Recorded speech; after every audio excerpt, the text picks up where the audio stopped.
guys got you.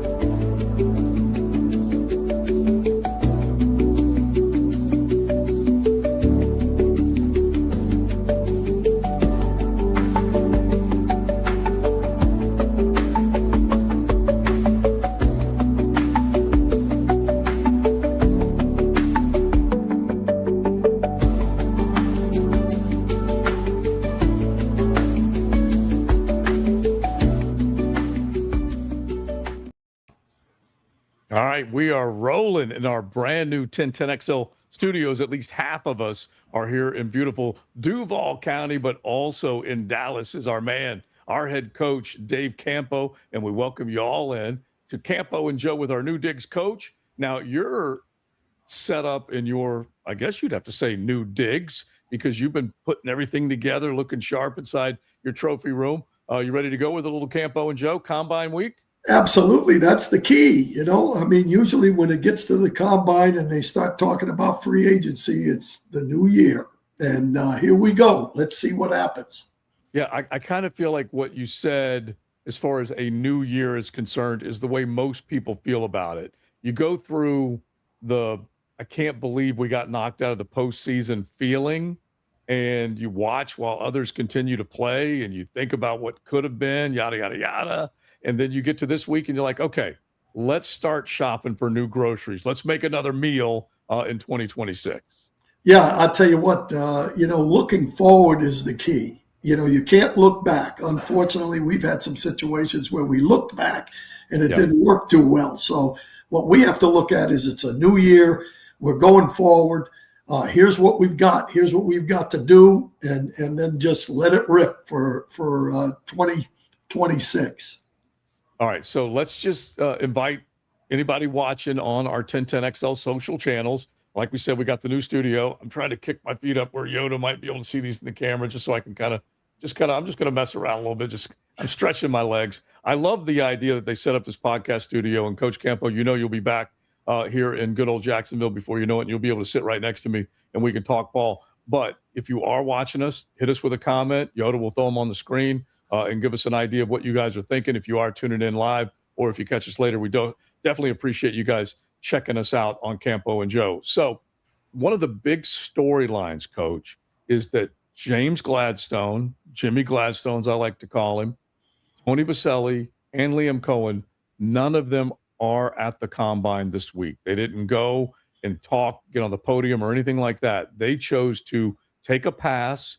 The medical people, the scouts, they went, and they're going through all the normal stuff that you did for many, many years in Indianapolis. What's your reaction to the big brass not going to Indianapolis? Well, it doesn't surprise me, and I don't have a problem with it. I mean, that's what they did with the Rams, and they've been very successful in what they've done with the draft. When I looked at the Combine, Joe, to be honest with you, I thought the assistant coaches got a little bit out of it because – it's good to see guys up front, in personal, face-to-face on some things. With the interview process, it's a longer interview. As a head coach, I didn't get much out of it at all, other than getting a real good meal at St. Elmo's restaurant. That's about what you get out of it. And to be honest with you, I think their approach to it is that we don't want to make a decision that might alter us in a 15-minute interview that's been orchestrated by the agents with guys. I'm going to go with what my scouts have seen over the years, and then with all the in-house workouts that the guys do today, you get a better feel for what the guy's all about, being able to talk to a lot of people that are around him. What kind of a guy is he? What kind of work ethic does he have? All those kind of things. So I don't mind him not being at the Combine and get more done at home. Just continuing to work on what's going forward, especially the free agent market. That's the big thing right now. Okay. This is where you're the smart and sensible guy instead of us overreacting to everything. Because honestly, when I first heard they're not going, I'm like, what the H? Why aren't they going? This was the first opportunity a year ago for us to find out how Jimmy Gladstone's ticks, what Liam Cohen wants to do as a football coach. And of course, Tony Baselli was barely 2 weeks into his job as the EVP. But as Matt, Leon, and me were on the show earlier this week, I was like overreacting to begin with. And then I said to myself, and I kind of probably stole this from a Coach Campo lesson you taught me in years past. Trust the tape. What did they do on a football field in a football uniform during their last season of college football? Rely on that tape and your scouts to give you the best accounting of who these guys are as football players, and not fall in love with them with that, like you said, a 15-minute interview. Well, and plus the fact that, the assistant coaches are the guys that they don't make the decision. Let's be honest. We see a guy maybe 3 games. We sent, the assistant coaches sent, a report in just like the scouts do. But it's often a 3-game breakdown, maybe a 4-game breakdown, whereas these scouts have been doing it for 2 years, seeing these guys from their freshman year on up. And so, again, I think there are some things that you can garner, when you're in a face-to-face situation, but not in this one, not with the top brass guys that are going to make the final decision. And what you said is true. These guys, like Denny Thompson, the quarterback whisperer, is getting his guys ready to go to the combine, to do everything in a kind of a scripted fashion. Here's what to expect. Here's the type of answer you want to give back to them. When you go to the board and you have to start drawing up plays, this is what they're going to ask you to do. And so I get it. You don't want to, and I call them combine eyes. You get there and you'll start falling in love with some of these guys. And I do like the idea that the scouts are still going to be given the opportunity to bring back intel, because I heard Jason Light from Tampa Bay, he's the general manager there, has been there for a long time, and one of the longer tenured GMs in the National Football League. And he said he likes going. Sometimes it's a little minutia. Sometimes you forget what you see because things are just coming at you so fast.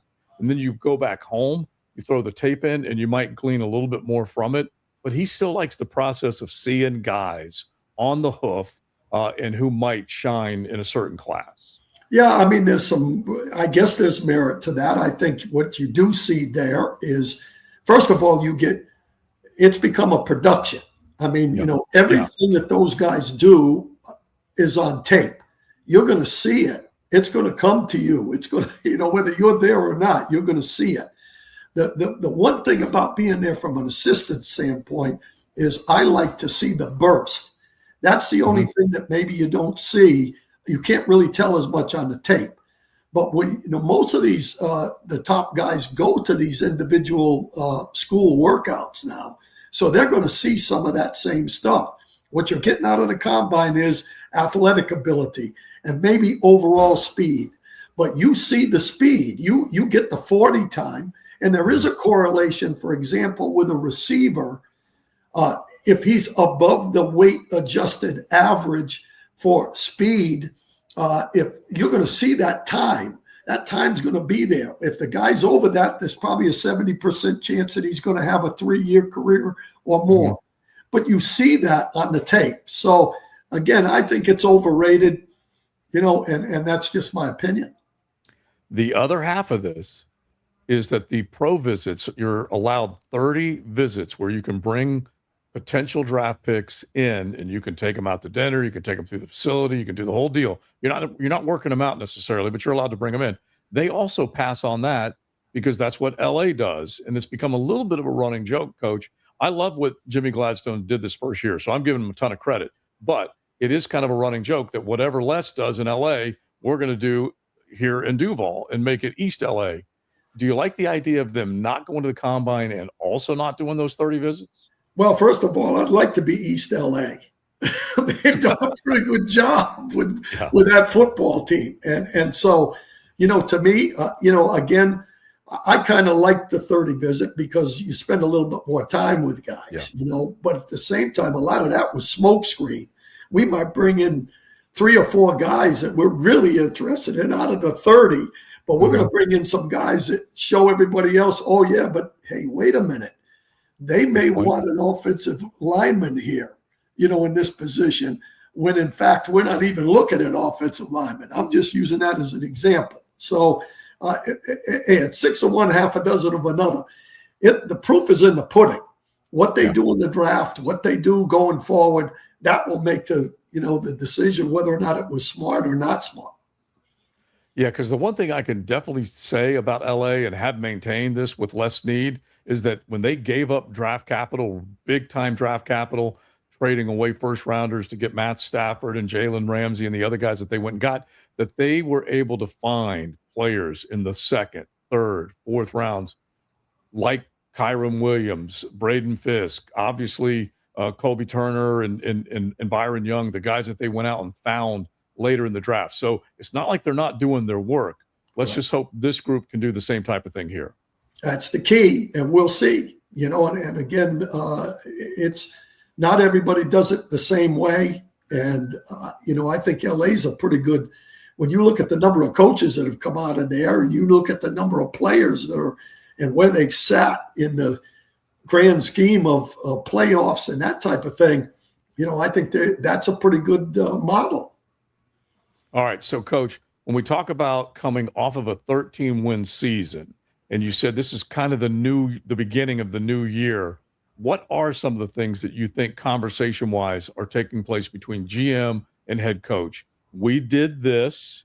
We've evaluated where our weaknesses are. You mentioned that they're probably doing a lot of work on free agency right now. They don't have a whole lot of money. Are they going to do anything splash-wise in the free agent market? Well, I don't know if they're going to do anything splash-wise, but they are talking about it. I mean, there's no question that they're going to try to better the football team, whatever that is. Mm-hmm. I think, some of it is based on they've already restructured Aluakon, right? Mm-hmm. So they can restructure some guys still to get more cap money. If they want to go get somebody, I think it's going to be based on how much money they have and where they see guys. To me, and I don't think it's going to happen, unfortunately, but I think the biggest free agent they should be looking at is Lloyd. And I'm not sure they can afford him. That's going to be an interesting situation there because he is rated the highest. When you look at all the prognosticators, he is rated the highest linebacker in free agency. So, he'll command more money basically than he's worth. That's kind of the way it works. But I think that they're going to be looking at guys. They look at them the same way if they're going to take them or not.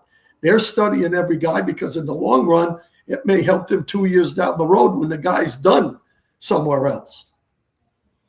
Well, I feel like you have to prepare yourself to say goodbye to guys who want to say hello to some big cash. And that's Devin Lloyd and Travis Etienne. And they have every reason to want to hit free agency because of the work that they put in and the season that they had. If Jacksonville had more money, they would love to be in a situation where they could sit down and be competitive when it comes to contracts. They may still figure out a way to do that, Coach, but I'm just going to try and warn Duval. I love what Travis Etienne did this year. He would be foolish not to look at what they made him into this year from a play calling standpoint, from just the successes that he had in the type of offense that Liam was running. But he still needs to see if there's some bigger offers out there, maybe a longer term deal, more guaranteed cash. And then, of course, Devin Lloyd, he is definitely seeing dollar signs everywhere, is he not? He wants to hear what people have to say about him in terms of a big-time offer. Well, they're definitely going to do that. And I think our better chances with Etienne because, I think Etienne is he's helped this football team, especially in the scheme, getting him involved with a passing game and all those kind of things that they talked about back when he first got there, which they really didn't do a good job with. But, he is so versatile, and that's one of the things that they covered, is the versatility. Lloyd has that versatility. He can cover now. He can rush. He can play the run. He's got lateral speed, all those things. He may be out of the market.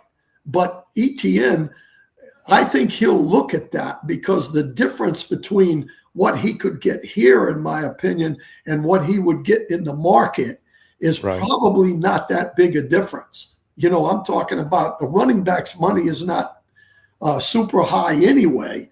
And usually it might be the difference between $1 million here or there, but you could work some things into incentives to be able to handle that. So I'm hopeful that one of those guys is going to be here. I'd like to have both of them for sure. Yeah, believe me, I'm with you in that camp because of what Devin Lloyd was able to do from I can put him in different spots and he can affect the quarterback a lot of different ways, pressuring him, rushing him, dropping in coverage, picking off the ball. He rated very high as far as PFF was concerned in terms of defending against the run, defending against the pass, pressuring the quarterback. He did a hell of a lot of good things. So I'm 100% with you. And then in the ETN camp, both you and I have been so high on what he was able to do in this offense. And when he's alone at night, okay, he's just about to put himself to bed, ETN's got to be thinking, man, I had a hell of a season. Right. Man, this was so much fun in this offense.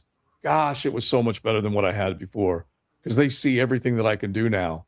He's got to be thinking about that, but you know how dudes operate, Coach. Yeah. They think I can do this anywhere and I can get more. Yeah, and listen, money talks and everything else walks. Yeah. I mean, there's no question about that. If he gets a fabulous deal in his mind, he's going. That's just the NFL way of doing business. And unfortunately, we're seeing the same thing in college football right now with the NIL. Yeah. But that's something that is inherent. You have a short career. That's the other thing that's a little bit of a negative for the running back situation because the running backs' careers, when you look at it, is very short. So, maybe $1 million or $2 million difference makes a big difference when you're talking about an $8 million or $10 million contract because they don't have the opportunity to extend that career unless they're a guy like Emmitt Smith who just is beyond belief. But you don't get those kind of careers with the running backs very often. So obviously the running back has come back a little bit, not nearly as big or as important as Emmitt Smith was back in your time with Dallas. But at the same time, you're now looking at an integral piece, a way to bring safeties closer to the line of scrimmage if you could run the football. Gives you the opportunity to go over the top of them with a big pass play if you can. So they're going to be shopping for another running back if they say goodbye to ETN. But I think we would agree. Bashal Tutin was drafted, made the team, made certainly big plays for them when they needed it. He's going to be counted upon and given an opportunity maybe to be the guy. And then LaQuint Allen's going to be able to do the same. So do you think they would draft a running back a little bit later, say 5th, 6th, 7th round again? Well, they also got the kid from Arkansas in the practice squad, if I'm not mistaken. Jaquindon. I think it's Jaquindon Jackson. Does that sound right? Yeah. I'm looking at Yoda. Yeah. Yeah, but he is, he's pretty decent. I mean, from what I saw in training camp. So it depends on whether or not they think they can develop him. Yeah. But they're going to look at, again, I believe this team, I believe this group is more along the lines what I believe in is take what's available when you have an opportunity to pick. And if there's a running back in there that they feel is going to help the football team starting from the ground up, they're going to do it, in my opinion. So that you don't really know what direction they're going to go. There's some areas that probably, you look at them and you say, okay, well, they really need this. Well, sometimes that works and sometimes it doesn't. All right, so next week we'll probably get some intel out of the combine. You and I will probably start looking at some draft picks, and then we got to start getting ready for free agency. If they're going to do anything, we might look at a few of those candidates as far as making a big splash. Max Crosby was, I'm guessing, the talk of the NFL combine with a number of teams wanting to talk to Vegas about, say, hey, would this type of deal work? Could we get him to wear our uniform instead of yours? And so that might actually happen. That's the only bummer for me. I wanted Jimmy Gladstone's to be talking to somebody in Vegas just in case there were numbers that they could work with, maybe to bring a Max Crosby here, because that's the other part of the NFL combine, is it not, Coach? A bunch of either GMs or head coaches or whatever, people getting together and saying, hey, maybe we'd like to trade for your guy. Well, they're talking to each other regardless of whether they're at the combine or not. I mean, those are the things that they're doing. I mean, they're talking about who might help us. Can we get involved with this guy? Do we have enough money to get involved with this guy? My thought is that Crosby's going to go right back to Vegas, to be honest with you. I think that one is – I don't think they'll let him get out of there. But just in general, again, I was around Jerry Jones for a long time. and 3 years as a head coach and a number of other years as a coordinator. They don't get that much done at the combine. I mean, everybody talks about that, but again, that's my feeling. I think Jerry spent more time in the Cowboy bus than he did talking to other general managers about what was going to happen in the trade war.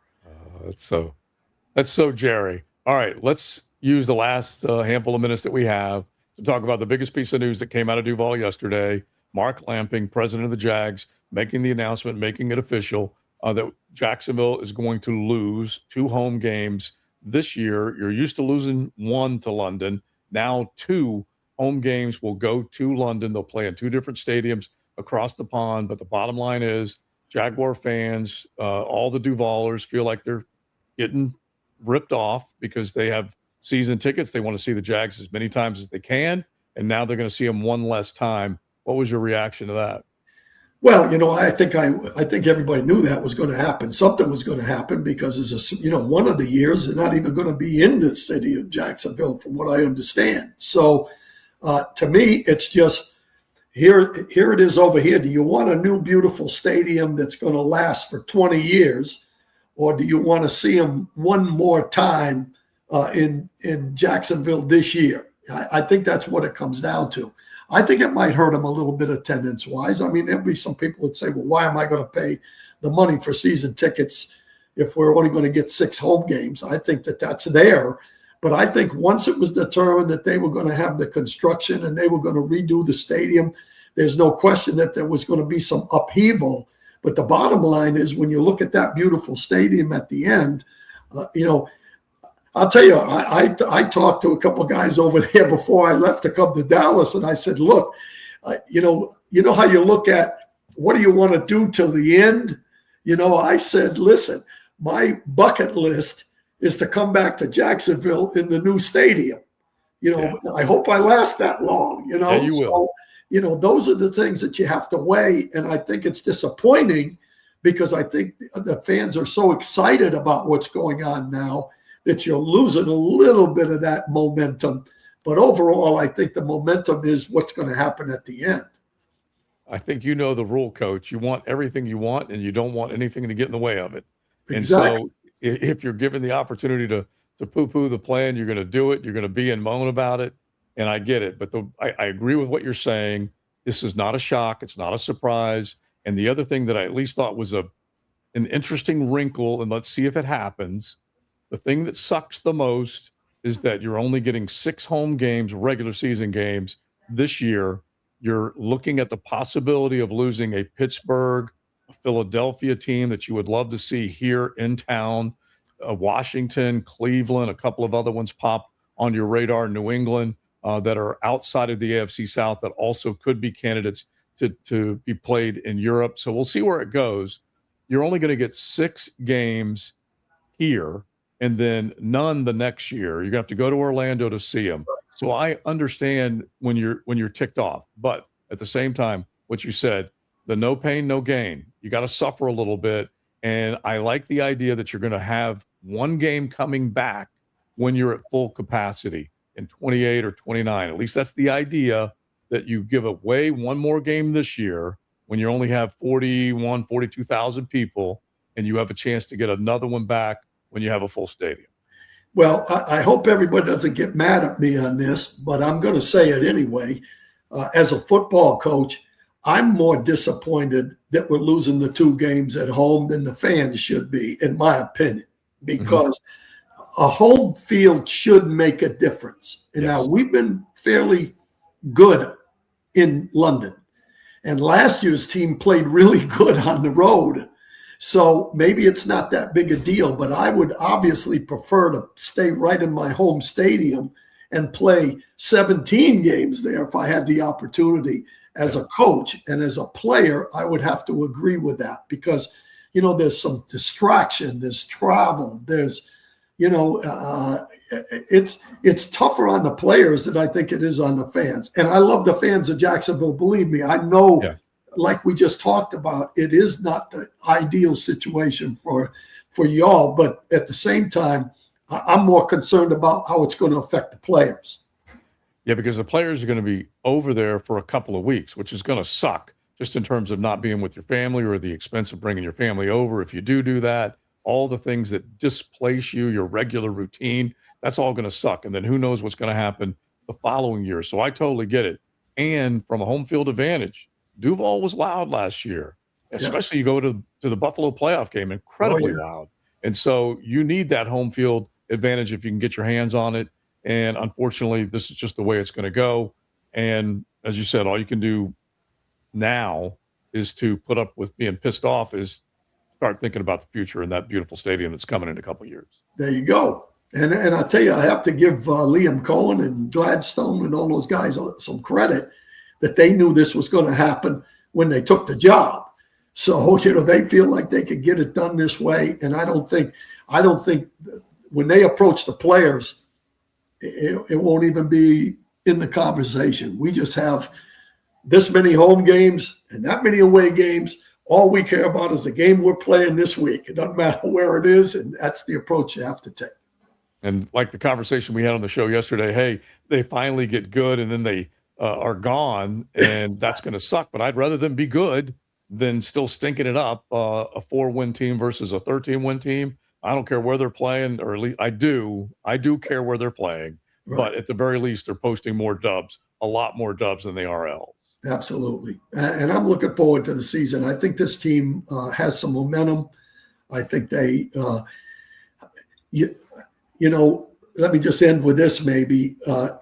In Dallas, I was always worried coming off of a really good season because we had so many characters, that were things going on outside and all this stuff, right? Well, we had the right makeup, right? Well, this team doesn't have all those characters. So I think they're a little bit more tunnel visioned on what happened this year and what has to happen in the offseason for it to happen again, only better. So I'm excited. We'll see what happens. Yeah, I'm pumped. There's no doubt about it. And I just hope there's as many games that are played in the bank that they can sweep the board, win them all, get back into the postseason, and do what they started to do last year, which was build something good that these fans can enjoy. That's for sure. Always enjoy visiting with you, Coach. You know that. Sir. Yeah, this is great. I'm excited about what's going forward, and I love doing the show and talking ball. All right. We will talk to you next week, along with all the others that tuned in to check us out. Campo and Joe, we appreciate it. We'll have Coach on XL Primetime tomorrow as we'll bat around a few more combine topics. But thanks to all of y'all for tuning in. Yoda producing it. Jacob, good job as always. And we'll talk to you next week on Campo and Joe. Go Cal. Go Jags.